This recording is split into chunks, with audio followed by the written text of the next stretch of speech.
Welcome to Historia Biografi.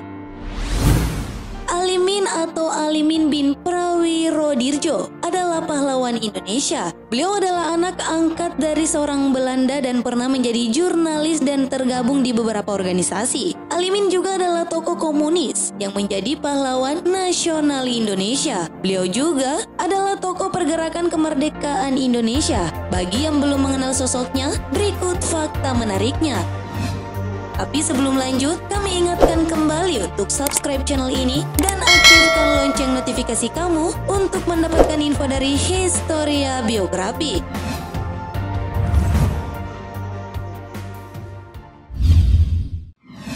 Kelahiran dan pendidikan.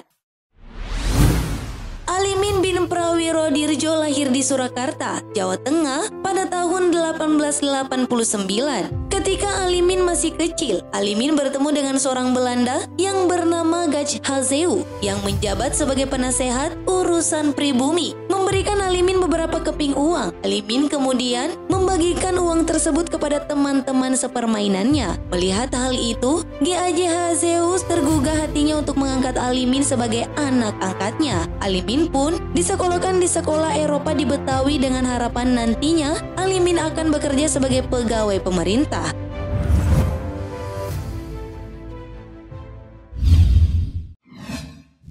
Menjadi jurnalis.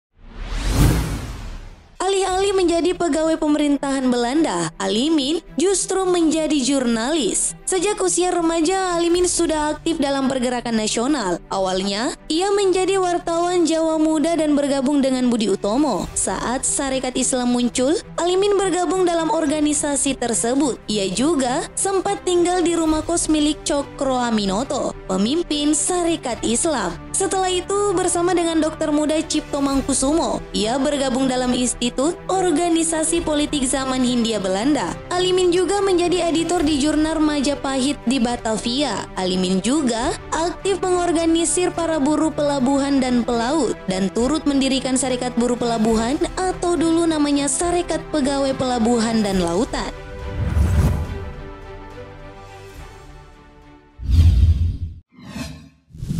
Menjadi kader komunis Indonesia. Organisasi komunis pertama di Indonesia bernama Indische Sosial Demokratische Vereniging atau ISDV. Alimin pun bergabung dalam organisasi tersebut. Organisasi tersebut kemudian berganti nama menjadi Partai Komunis Indonesia atau PKI. Bahkan ia sempat menjadi pemimpin wilayah Jakarta pada tahun 1918. Pada tahun 1920-an, Alimin dipercaya untuk menjadi pemimpin PKI di Batavia. Pada awal tahun 1926, sebagai pimpinan PKI, Alimin pergi ke Singapura untuk berunding dengan Tan Malaka yang juga anggota komunis. Anggota ISDV dalam rangka persiapan pemberontakan. Pada masa kolonial, Alimin menggalang para jawara dan orang-orang dunia hitam di Tanjung Priuk untuk ikut pergerakan. Tugas mereka adalah untuk melindungi orang-orang PKI dari incaran penguasa kolonial dan koleganya.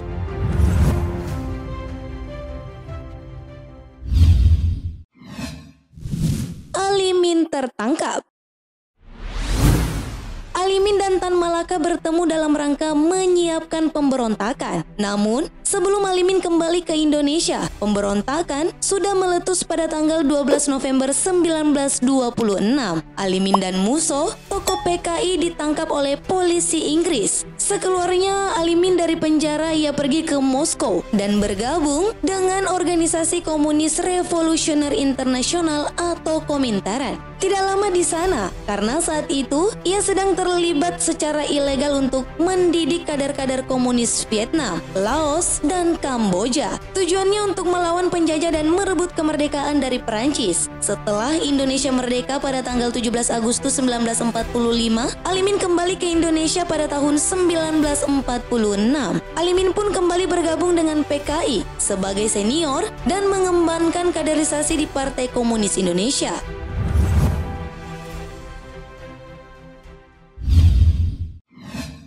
Akhir hayat tokoh komunis.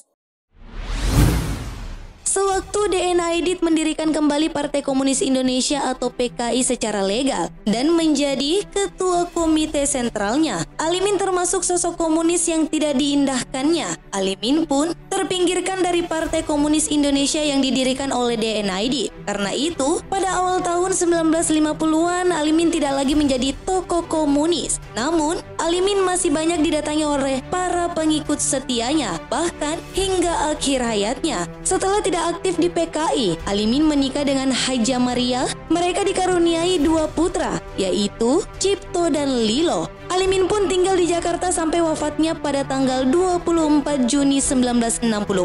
Saat Alimin meninggal, sehari setelah beliau meninggal, pemerintah menganugerahkan Alimin gelar Pahlawan Nasional Indonesia berdasarkan SK Presiden nomor 163 pada tanggal 26 Juni 1964 yang diberikan oleh Presiden Soekarno. Alimin disemayamkan di Taman Makam Pahlawan Kalibata. Tapi setelah bergantinya rezim Orde Lama ke Orde Baru, penganugerahan gelar Pahlawan Nasional Indonesia kepada Alimin bin Prawiro Dirjo banyak ditentang oleh orang yang tidak menyukai komunis. Tetapi Presiden Soeharto yang saat itu sebagai pemimpin di rezim Orde Baru tidak bisa mencabut gelar Pahlawan Nasional tersebut, dikarenakan gelar Pahlawan Nasional itu sudah diberikan oleh presiden sebelumnya dan tidak dapat dicabut kembali. Presiden Soeharto berkeyakinan bahwa gelar tersebut adalah bentuk penghormatan pemerintah terhadap pejuang, dan ketika sudah diberikan tak boleh dicabut kembali, bahkan oleh presiden sekalipun.